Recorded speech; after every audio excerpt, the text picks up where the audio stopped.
such an enlightening session. Thank you, ma'am. Thank you. Now, I welcome Dr. Amar Bazare, sir, for this resource person for this conference. Sir. Thank you very much. Sorry for the slide problems. Is not some problem in the slides. I think someone will share for me now. I think Varsha will share my slides. I will send slide to them. She will share my slides now. Screen share.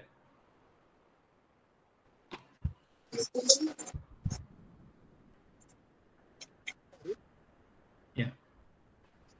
Good. So I'm audible now? Yes, sir. So I go ahead. So this is my first slide. And yes, sir. Yes, sir. Second slide. Next slides. So coronavirus disease 29201 2019 COVID-19. It is name given by WHO. Before that, it was called as a Wuhan virus, China virus. Basically, Trump has given this China virus name. It's very contagious disease.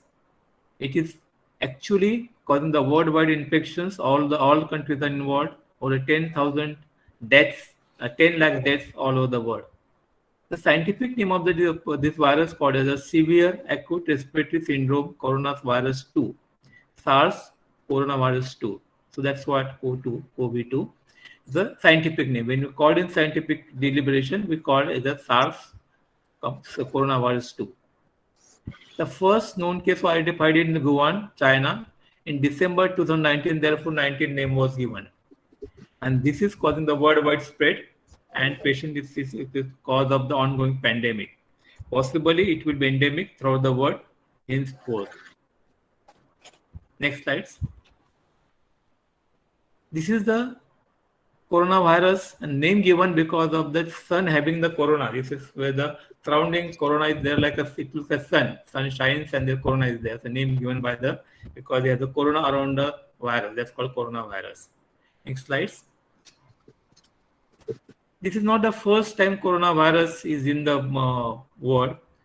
The first report case of new type of virus, upper respiratory virus, in the chickens in North Dakota, US, in 1931.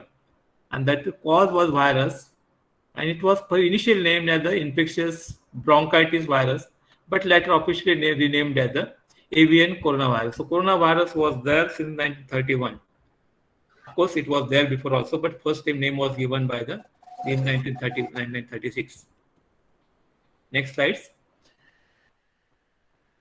Similarly, the brain disease in mice also called as murine encephalomyelitis, also discovered in 1947 at Harvard School, and etiology again virus. The name at that time was given for the scientist who had discovered the virus, called as John Harvard Muller. That is the name of the scientist, and that's why the name given the JHM virus. In 1950, another virus came called hepatitis, and this is in the mouse. So this is called as from the London Medical Research School, London. The causative virus was named as the mouse hepatitis. So JHM, MHV, these are all at that time name were given. Next slides. In 1961, the virus was obtained from the schoolboy in England who was also suffered from the common cold. The samples collected, it's called a novel virus at that time because it's a new virus, 1965. The common cold virus was collected from at University of Chicago, 1966. Many samples were collected. Now all this has similar structures, all these viruses. So June Almeida and David Torrell invented the collective name for that called coronavirus because they look almost same. In 1967, then this technology came in coronavirus, 1967. All this had a solar corona-like projection, spikes on the spikes, therefore it is called as the coronavirus. Next slides. It is discovered from many species, specifically 39 species or animal kingdom has got this virus. And bats is the most common animals or birds, we can say, and that's different species of the coronavirus is there. Many species in the same bats can be seen. That's why possibly that bats, lot of bats are where then born in the China, and that's why they may be the source of the infection. So, but it was said that the coronavirus present in the whole world 293 million cells ago that was present. That was the ancestor says. But it is the zoonotic disorders basically present main three diseases basically: acute severe respiratory syndrome related coronavirus, SARS coronavirus V. Initially, first one was that. Second coronavirus was the Middle East respiratory syndrome related to coronavirus. So MERS is called MERS. Basically, it occurs in the China almost maybe 10 years back, and that occurs through the chickens or birds. Then now the recent one is the severe acute respiratory syndrome, SARS, related coronavirus, SARS-2. Name of SARS-2 was given. Etiological agent of this was COVID-19. Next slide. So, SARS coronavirus 2 is closely to SARS coronavirus old one. It's basically zoonotic disorders. Genetic analysis reveals that it is genus called as beta coronavirus. There's two bad derived strains basically. That's why it's also name is given 2 because it's derived from the two bad derived strains. It's 96 are identical to other bad coronavirus samples. So what was found in human beings is SARS-CoV-2. It's 96% identical to the bad coronavirus. That the source was a bat. Next slides. Next slide.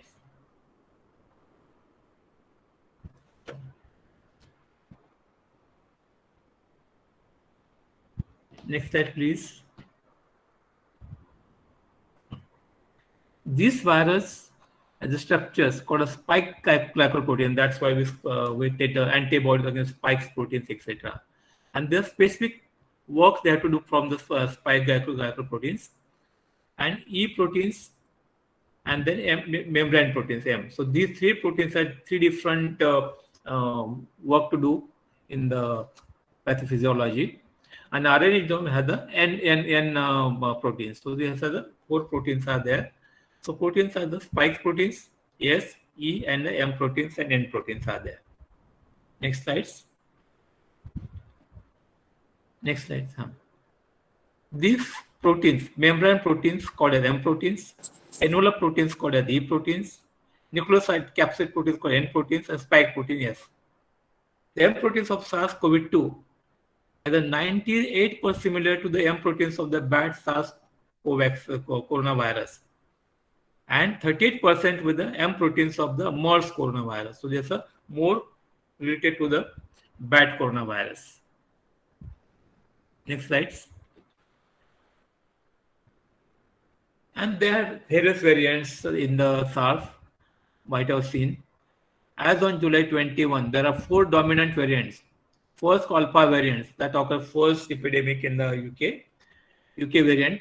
And this is the one only mutations called as E484K. This is one mutation, but that's why it's alpha variants. Then beta variants occurs in South Africa, epidemic over there. And there are 3 mutations. So one is common for the alpha, but 2 more are there, K417N and N5015. These are two mutations are more in the beta variants. Gamma variants occur in the Brazil variants. It's called Brazil variants. It's a one common. Two common. One is different. That is a K417T. It's a different one. Others claim like a beta variant. And delta variants that occur in India, starting from Nagpur, that is a strain. The 2 and most dangerous called the delta of the all 4, and many deaths occur because of delta. So L452R and T478K, these are 2 mutations in the delta variants. Of course, these are the 4 main variants, and there are many other variants also, which is not much of significant. Next slides. So there are many other variants. Next slide, please. So this is one of the slides of the alpha variants. This is a green shadow around the virus shows the transmissibility of the virus. The more the green shadow is the more transmissible disease of the spike proteins are there, shown as the green. This is more spike protein responsible for the your transmissibility. Next slide. So there are other variants. Many variants are lambda, mu, epsilon, zeta, theta, eta, tota, kappa. So the many variants are there. So there are not much of importance. Mainly 4 variants are important. That is the alpha, beta, gamma, and delta. Next slides. One especially pregnancy and COVID-19. One special mentions. Many unknowns are there for pregnant women in COVID-19. No clinical trials because pregnancy is a very delicate process. And a very vulnerable group for the respiratory infections because they have the less lung capacity because of the life from the above and inability to clear the secretions because of that. More coagulation, pregnancy itself is called more coagulopathies. So patient with more coagulation factor. So increased thrombosis event is more in pregnancy. On the top of that, COVID-19 there. It's also called as more thrombosis. So it's a complete process. So complications occur in the pregnancy with the fetal growth restrictions, preterm birth, parental mortality. Fetal death occurs around the age of 20 to 28 weeks of the pregnancy, and death among the live born also there up to 7 days of life. So this is more complicated in the pregnancy. Next slides. Pathogenesis. Next slides. So SARS-CoV-2, coronavirus 2, targets angiotensin converting enzyme that present in the nasal cavity as well as lung also. This test for lung and nasal cavity is more common involved because of the angiotensin converting enzymes receptor present in the lungs and respiratory tract. That's why the main target organ is the lung. It leads to leukocytic infiltrations, increased blood vessel permeability, alveolar permeability, and decreased secretion of the lung surfactants. And these are responsible for the most of the COVID symptoms because lung is involved and that lung is pathology. So most of the symptoms because of this pathology.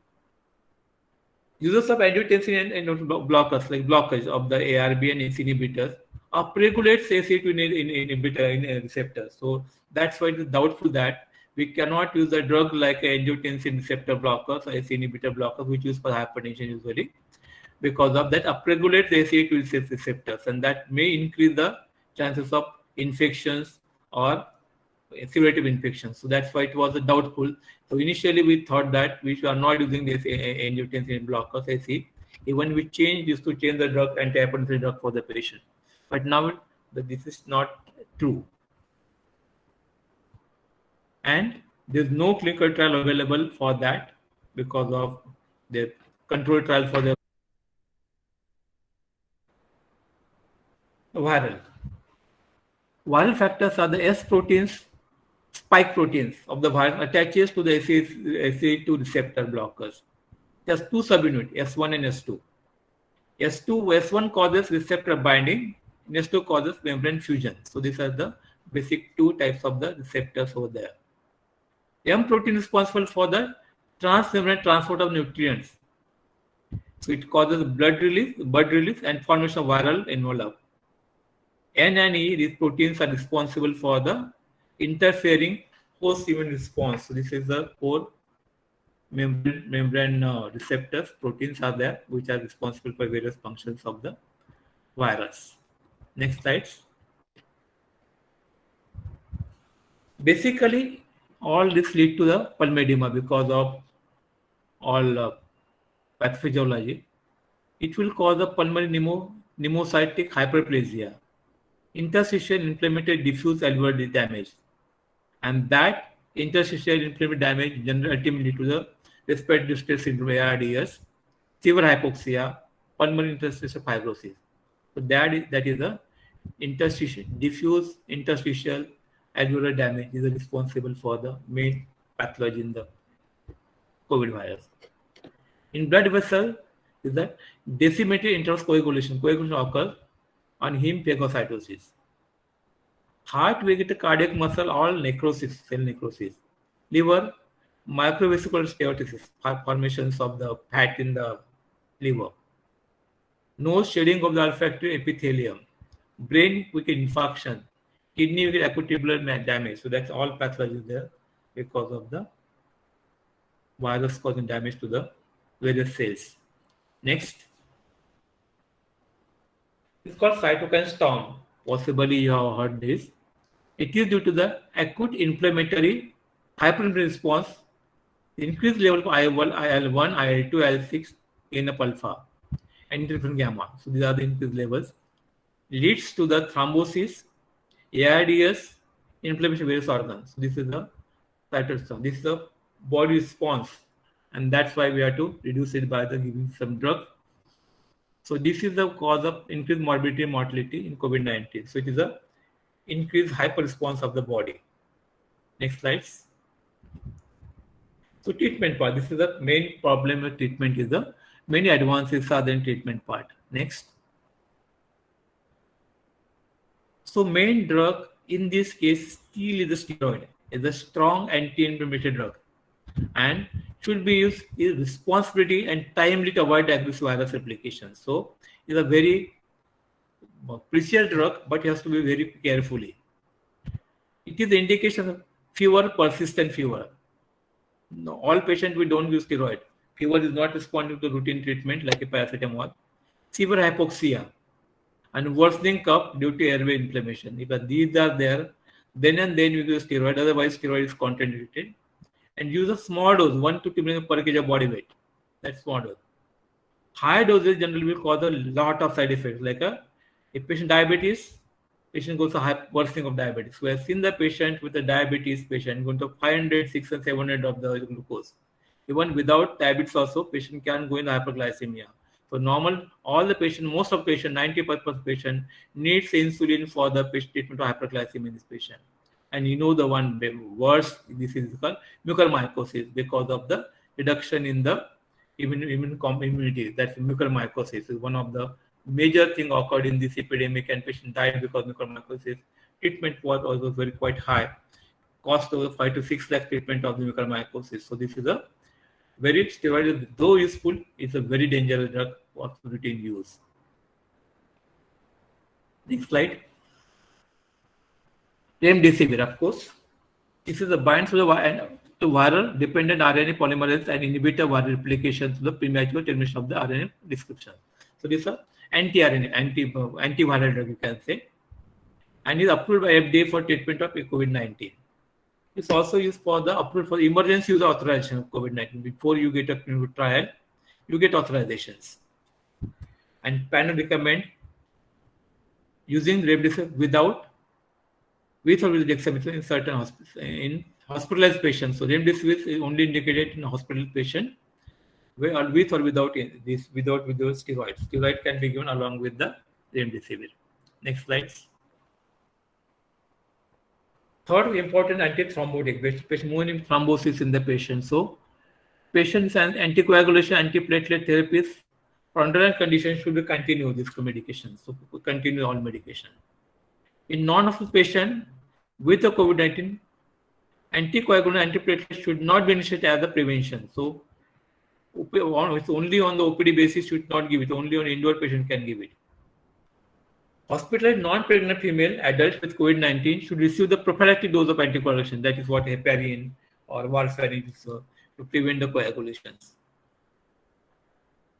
Hospital patients with COVID-19 should not routinely be discharged from the hospital while on prophylaxis. So patient hospitalized should not be discharged on the heparin or warfarin anticoagulant structures.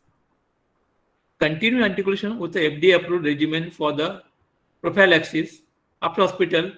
This can be considered. So some drugs which are approved by FDA can be considered on OPD basis, but generally it is hospital-based treatment and should be because it will cause the bleeding from it, because heparin itself can cause bleeding, warfarin cause bleeding. So anticoagulation has a chance of bleeding more. So it is to observe under the hospital, then and then you can use the antithrombotic therapy. Next slide.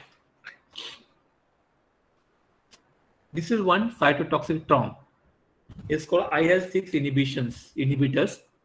Tocilizumab is that very good drugs, but cost was very high. It will cost you 25,000-30,000 per ampoule and give the 2 or 3 doses sometimes. This recommended recombinant IL-6 receptor monoclonal antibody. So this is a antibodies and prevent IL-6 binding to receptors. Repeat dose of TCGs may be needed for few patients. It improves respiratory laboratory parameters. So we generally we get IL-6 measurement in the patient, that is laboratory, is very high value. Generally we go ahead with the tocilizumab. So this is one of the drug for the best drug for your treatment of the severe disease in the patient of COVID-19. Next slides. Now this is the newer drugs called as cocktail therapy, and you have heard this cocktail therapy. So you give the various, this is the monoclonal antibodies. These are monoclonal antibodies are there and various combinations available. So doses, the drug 1200 milligram dose is there. The name of the drug is so difficult for you or me also sometimes. They have hardly use this drug nowadays. We're using because of the COVID-19 under control and these drugs are available in the market. But we are hardly using because the patients are not there now. Very few patients are there. They may not need this cocktail. They need just paracetamol or just steroid maybe there. But this is drug of choice for the nowadays for the COVID-19. So casirivimab, all map. This is called as a casirivimab and indevimab. So these are two drug combinations, so called as cocktail therapy. President Donald also given the similar therapy. Same therapy was given to Donald. And then very another drugs are there. All map. Balvanvimab. Itizumab. So these are all drugs combinations available in single ample combination available in market, and this is a drug of choice nowadays for the severe disease. So these are the various combinations, 1, 2, 3 combinations available in the market. So this can be used. Very difficult name to remember, but it's a common available in the market. Next. This is a combination of monoclonal antibodies made by the cloning the unique white cells. So it reduces hospitalization and death by 70%. These antibodies fights against spike proteins. It's effective in mild to moderate disease. Drug is given during the first 7 days of the infection. So this is a very good therapy nowadays. It's called a cocktail therapy. Next slides. This is also one of the therapy and used quite a lot in the last epidemic, that is plasma. The plasma from the who had got infections, COVID-19 infection in the past, and they have the contained antibodies for the against the SARS-CoV-2, and they extract the antibodies, extend the plasma from this blood from the donors who have recovered from the COVID-19, and that you can give to the patients. But FDA issued emergency authorizations, that is the authority, only for treatment of certain patients of COVID-19, not for all the patients. And panel guidelines that we have low plasma antibodies that should not be given. Only high antibodies can be given. So it's nowadays the doubtful about the you are not giving the plasma, it is working or not working. So panel is not sure about the giving this plasma. But we have given the plasma and many patients improve also. But clinical trial is not available to compare against the double-blind trial. So these are not comparable trials. Next slides. So concomitant therapy. Previously, we used to stop these ACE inhibitors or ARBs, that is called antihypertensive drug, because they used to block the receptors. ACE2 receptor blockers are there. So that upregulates the ACE2 receptor. So that's what when we are not using this drug initially, but now say that it doesn't matter. You continue the medication, you can continue this medication. Statin, steroid, or anti-inflammatory drugs like paracetamol or any other drug can be given. So all drugs be continued for as anti-HIV drug, etc. They can be continued even for even they have the COVID-19. There is no contradiction for any drug in the patients. So should not be discussed whatever drug they are taking, continue the same drug. But COVID-19, but panel guidelines say that don't use the drug which is off label, means it is like a homeopathic or Ayurvedic drug, which is not actually described for the drug, Kadha, etc. So they are against using the off-label drug, off-label patient. except if they have been clinical trial, then you can use it, but off-label, not but prescribed by the FDA or any DCGR, they should not be given. Next slides. So these are the drugs unproven utility. So they are not proved any this one, but use a lot in the past, in the first epidemic, second epidemic. Chloroquine, it was not available in market. SCQ, this same drug, they are used for the malaria, they are used for the DMRD, for rheumatoid arthritis, they are used for many other purposes, and they used to have the IL-6 inhibitors. Therefore, they may be working in this patient, but trial shows that this chloroquine SCQ is not working, so they are not advised by any authority nowadays. Ivermectin, this is the deworming used for the worms. Ivermectin, and this drug was some trial was there in Bangladesh, and they have found some evidence. Therefore, they are used in the this patient. But now no one uses ivermectin for this one. Lopinavir is the drug for anti-HIV drug. As they say, this is also anti-HIV drug because nothing was available because we tried anti-HIV lopinavir at that time, but it's not working. Oseltamivir is the drug for swine flu. It's also used for that because also maybe you can say antiviral drug, so it can say may work on that, but not working. Homeopathic Ayurvedic might have your memory taken that tablet. Homeopathic drug, Ayurvedic drug, no use. Vitamin C, vitamin D, increase immunity. That's what they were taking, but no. Plasma therapy in curie. Some patients may be available, some may be given, but they are against plasma therapy nowadays. So these are all old drugs gone for the treatment. They are not using the chloroquine, SCQ, ivermectin, lopinavir, oseltamivir, homeopathic drug, vitamin C, vitamin D, zinc, plasma therapy is not using for the COVID-19. What we use nowadays? The next slides. Proven utility. Proven is the oxygen to treat the hypoxia is must to treat the hypoxia. Steroid, anti-inflammatory drug. Of course, many patients require anti-inflammatory drug. Steroid. Cocktail therapy, drug of choice nowadays at 2 antibodies combinations, anti-monoclonal antibodies. Remdesivir, antiviral, and tocilizumab, IL-6 inhibitor for cytokine storms. Antithrombotic drugs to prevent thrombosis and ventilation support. These are the recent treatment for the proven utility. Then we have the next slides. Experimental therapy or therapy under the trials. Next slides. Mesenchymal stem cells, investigational product, and its immunomodulated properties. So this is hypothesized that can reduce the acute lung injury, inhibit the cell-mediated inflammatory response induced by the SARS. So cell-mediated inflammatory response can reduce and can will reduce lung injury. That's what is a presumption was there.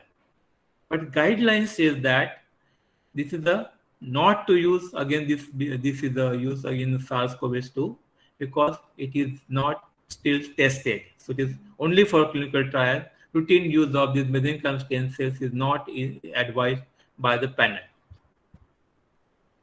And if you use this in the patient, it is illegal and potentially harmful. So it is advised not to use. It is harmful to the patient. Only in clinical trials you can use it, not for the. This is updated April 2021. Next slides.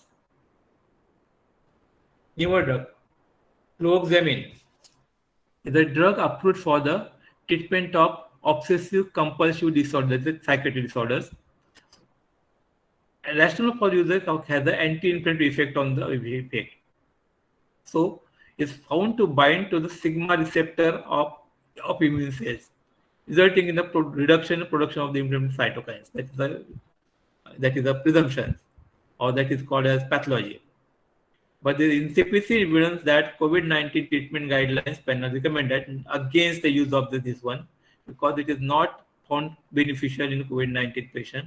Recommended clinical trials because it is not clinically seen the effective. Next slides. Immunoglobulin, because what we give in many patients like GBS syndrome, where antibodies are the antibody against antibodies. So we use many products, the IVIG, in many cases we use immunoglobulin, but this is not for don't, because we have got antibodies in the COVID, SARS, COVID-19, COVID-2. But these antibodies are not, this IVIG is not much useful in these cases as we use for other cases. So this is not, but different panel, guideline panels recommend that against use of the IVIG. So it's again under trials. Unless patient develops some complications like a GBS. GBS is complications of the COVID-19 also.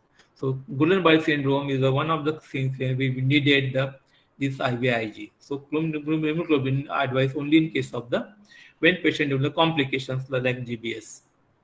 Next slides. Annus kinase inhibitors. So kinase inhibitors prevent phosphorylation of the key proteins involved in the signal translation that leads to immune reactivation and inflammations. So that was the action of the drug. So immunosuppression induced by this class of the drug would potentially reduce the inflammation. That's the mechanisms. And this is one of the drug JAK inhibitors called as a baricitinib.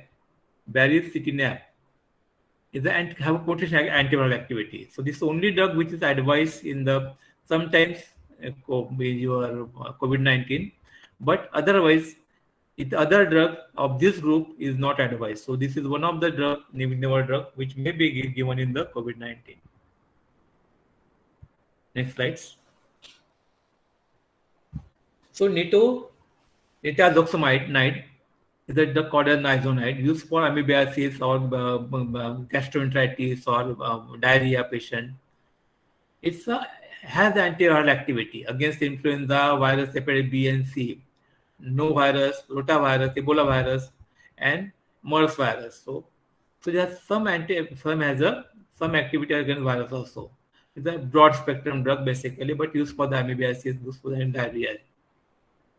It inhibits host enzymes which impairs the post-translational process of our proteins. It has also inhibit effect on the pro-inflammatory cytokines. So it is a anti-inflammatory drug basically. But these guidelines panel are against the use of these drugs for treatment of COVID-19. It may require the clinical trial. So this is not motto use. So these all drugs are for the clinical trial only, not for the clinical use. Next slides. So these are the newer drugs are there which are maybe in pipelines on the clinical trial, may be used in the future in the use of this one. Long-term complications occurs as a multi-system inflammatory disease, autoimmune conditions. It affects the heart, lung, skin, and brain structure. Reduced physical activity. It's unknown how long multi-organ system might last and affect the chronic health. So it is after COVID recovery, patient may go home and develop many conditions like this. Next slides. So lung. We get pulmonary fibrosis. So patient gets even after discharge, patient 2 or 3 months, patient gets a breathlessness. Patient gets a bronchial hyperresponsiveness symptoms of asthma, like asthma. Patient gets a severe bronchial symptoms, bronchoconstriction, rhonchi, etc. So asthma-like symptom. And second infection more common even after discharge: bacterial, tuberculosis, fungal, mucormycosis, aspergillosis. So many fungal infection, basically mucormycosis, aspergillosis. Tuberculosis also more common in patient. So patient has a long time after discharge also patient can this complication. Cardiac complications, there is increased risk of the heart failure even after discharge. The patient going breathlessness, heart failure. Patient can go ischemic heart disease, acute coronary syndrome or acute MI, myocardial infarctions can occur. So that can be occur even after your discharge, after 2 or 3 months. Arrhythmia can occur, palpitation, heart rate very high, maybe the 200, 300 maybe rate. One of my lecturer has suffered from this COVID and still he gets intermittently, he gets palpitation, therefore patient maybe heart rate maybe 200 like that. Some patients develop hypotension, all of blood pressure. Some patients develop myocarditis. Next slides. Many CNS side effects can be strokes, means hemiplegia. Patient gets a one-sided weakness on the body, stroke. Encephalopathy, some only abnormal behavior or only abnormal encephalopathy or abnormal consciousness and altered sensorium may be there. GBS, I told you, Guillain-Barré syndrome, one of the conditions where you get weakness of the all four limb of the body, and that is of the viral origin. And so COVID virus can cause that, and this is where we get we have to use the immunoglobulin as a drug of choice. Taste impairment, smell impairment may occur even after discharge. So at start of mere discharge, so smell and taste impairment can occur even after discharge also. Vision also can, some of the patients are blind. I have seen one patient of the acute atrophy, complete loss of vision. Neuropathy also can develop with virus. Acute necrotizing encephalopathy can occur in immune-directed disease. So patient can get a acute necrotizing encephalopathy. So various complications. Next slides. Psychiatry, many major complications of the COVID-19 because they have suffered in the COVID so serious disease. They have seen the death around that, and patients are out. So that's a very anxious condition. Patient very anxious. They cry intermittently. They go in depressions. They have sleep disturbances, insomnia. They cannot get to sleep. Lack of concentration in the work or studies, and some have the suicidal tendencies. So these are the very bad psychiatric problem will occur in many patients of the COVID-19 after recovery. Next slides. I think it's last slides. Thank you very much for giving me the chance to have a discuss with you, have some